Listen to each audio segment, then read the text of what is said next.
Hello guys, welcome back to Bliss Academy. My name is Kinjal. Last video में हमने first flight का chapter first उसकी second poem fire and ice उसकी explanation समझी थी और साथ में हमने उसकी ग्लोसरी भी समझी थी। तो फायर एंड आइस आग और बर्फ, बट यहाँ पे उसका मीनिंग होता है fire stands for desires and ice stands for hatred and whose poet is Robert Frost. तो गाइज आज के वीडियो में हम फायर एंड आइस की समरी विथ हिंदी ट्रांसलेशन समझने वाले हैं। तो अगर आपने मेरी चैनल अभी तक सब्सक्राइब नहीं की है तो चैनल को लाइक, सब्सक्राइब और शेयर जरूर करिए। Let's begin. It is a short poem written by Robert Frost. तो इसके पोएट है रॉबर्ट फ्रोस्ट। एक छोटी सी पोएम है। It expresses the idea that the world will end some day either by fire और बाय आइस।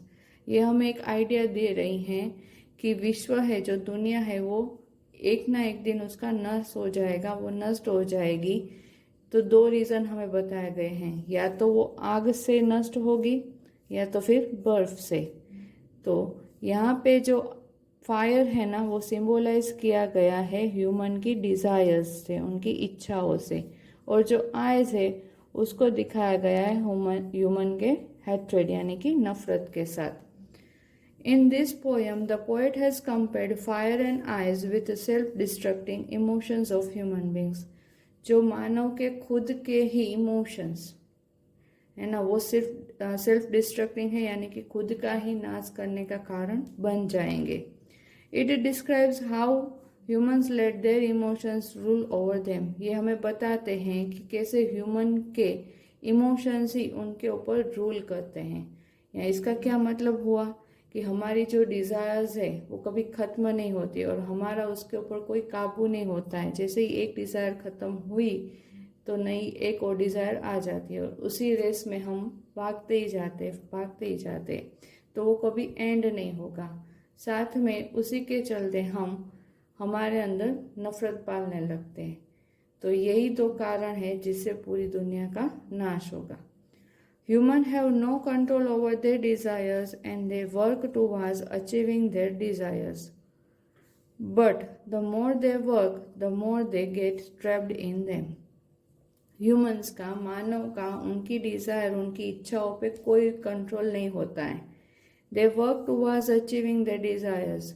यानी कि आज अगर मान लो हमें इच्छा हुई कि हमें एक मोबाइल फ़ोन चाहिए, अच्छा mobile phone, we work for that.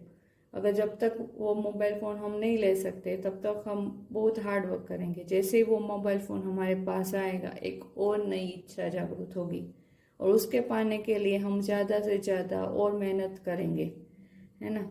तो वो जो काम, जितना ज़्यादा काम करेंगे उतना ही ज़्यादा हम उसके जाल में फंसते जाएंगे, यानी कि हमारी इच्छा है वो बढ़ती जाएगी। कभी वी नेवर फील सेटिस्फेक्शन कि नहीं हमारे पास इतना है तो that is satisfied. No, humans never feel satisfied and destroy their life. Humans को, मानव को कभी संतोष होता ही नहीं है, दे नेवर फील सेटिस्फाइड, और इसीलिए उनका जो लाइफ होता है वो डिस्ट्रॉय हो जाता है, नष्ट हो जाता है। In a similar way the poet thinks that fire and ice will lead to the destruction of the world. और ऐसे ही पोएट है ना, वो कंपेयर कर रहे हैं कि ह्यूमन की जो इच्छा है वो एक आग है, मतलब आपको जितना भी उसमें लकड़ी डालो, घी डालो, तो वो और तेज पकड़ेगी। तो वैसे ही आइस का भी है ना, वो एकदम रिजिड होता है, रफ होता है।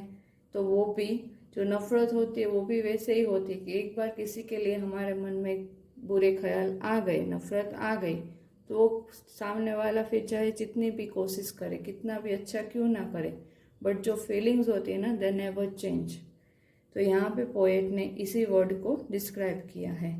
In this poem the poet expresses the two ways in which the world में एंड।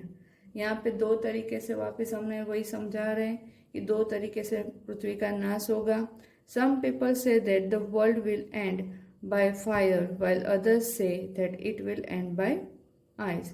तो ये गाइस एक्चुअली जो पोएम है ना, उसका ट्रांसलेशन यहाँ पे कैरी किया गया है कि कोई बता रहे हैं कि बर्फ की वजह से पृथ्वी का नाश होगा, कोई बता रहे कि जो फायर है, जो आग है, वो कारण बनेगी पूरी विश्व का नष्ट होने का। Second, now the poet says that he is aware about the fairy desires of human emotions. So he will favor those who say that fire will end the world. Poet को पता है, जो कवि है रॉबर्ट फ्रॉस्ट, वो जानते हैं क्योंकि उनकी भी इच्छाएं होती होगी, है ना। तो उनको पता है कि ये जो ह्यूमन इमोशंस है वो कैसे हैं, वो आउट ऑफ कंट्रोल होते हैं, है ना। एक के बाद वो डिज़ायर चालू रहती हैं, कभी उसका एंड नहीं आता है। तो उनको पता है वो जो इम्पेक्ट होता है ना उसके बारे में। तो वो बोल रहे कि जो भी फायर को फेवर कर रहे कि फायर की वजह से, यानी कि इच्छाओं की वजह से पृथ्वी का नाश होगा, तो पोएट है ना वो उनको सपोर्ट कर रहे कि नहीं, सही बात है। He rethinks again and imagines if the world has to die twice, then the ice has capability similar to fire to destroy the whole world. वो वापस से सोच रहे हैं कि अगर पृथ्वी का नाश 2 बार होना है तो जो आइस है ना, जो बर्फ है, उसमें भी सेम कैपेबिलिटी है, सेम कैपेसिटी है टू डिस्ट्रॉय द वर्ल्ड। हमें पता है ग्लोबल जो वार्मिंग होता है उसकी क्या क्या इम्पेक्ट होती है, वो हमें पता है कि कैसे जो बर्फ पिघल रहा है कि उसकी जो पिघलने की मात्रा है वो समय के साथ साथ बढ़ती जा रही है, तो उससे भी पृथ्वी का नाश हो सकता है। तो पोएट उसको कंपेयर कर रहे हैं कि बर्फ में भी इतनी कैपेसिटी है जितने की फायर में है, तो वो भी एक कारण बन सकता है पृथ्वी के डिस्ट्रॉय का, नाश का। एज पर पोएट के विचार के अनुसार fire stand for desire, greed and lust. जो फायर है वो क्या सिंबलाइज करता है, इच्छाएं, लालच और हमारी lust. There is no end to such emotion. जो ऐसे इमोशंस होते हैं ना, इसका कभी एंड नहीं होता है, मतलब एक के बाद एक वो कंटिन्यू ही रहता है। As per poet, I stands as the rigid, rough and hateful side of human emotions. Now what is mean by rigid? Not flexible, है ना, जो फ्लेक्सिबल नहीं है, समय के हिसाब से चेंज नहीं होता है, रिजिड रहता है। तो जो आइज है ना वो क्या सिंबलाइज करता है कि वो फ्लेक्सिबल नहीं है, यानी कि लोग समय के हिसाब से या फिर सिचुएशन के हिसाब से वो दूसरों के साथ बिहेव नहीं करते, बट अपने ज़रूरियात के हिसाब से वो दूसरों के साथ बिहेव करते हैं। वो रफ भी होते हैं और हेटफुल, यानी कि अगर मैंने पहले ही बताया कि किसी के लिए हमारे मन में नफरत की भावना आ गई, इफ़ वी आर थिंकिंग कि नहीं ये व्यक्ति गलत ही है, तो फिर वो व्यक्ति चाहे कितना भी सही क्यों ना हो बट वो गलत ही लगेगा। तो एक ह्यूमन का बट नेचर होता है ये। People become harsh and do not care about the emotions and feelings of others. Harsh मतलब कि वेरी स्ट्रिक्ट एंड अनकाइंड, बहुत कठोर और निर्मम हो जाना, जिसके अंदर कोई दया नहीं रहती है कि हमने उसका ऐसे ही मान लिया कि नहीं ये व्यक्ति तो ये सही है, फिर वो चेंज हो जाए, then we do not have any matter. तो लोग हैं वो ऐसे ही हार्श बन जाते हैं और दूसरों की इमोशंस की, फीलिंग्स की उनको कोई चिंता ही नहीं होती है।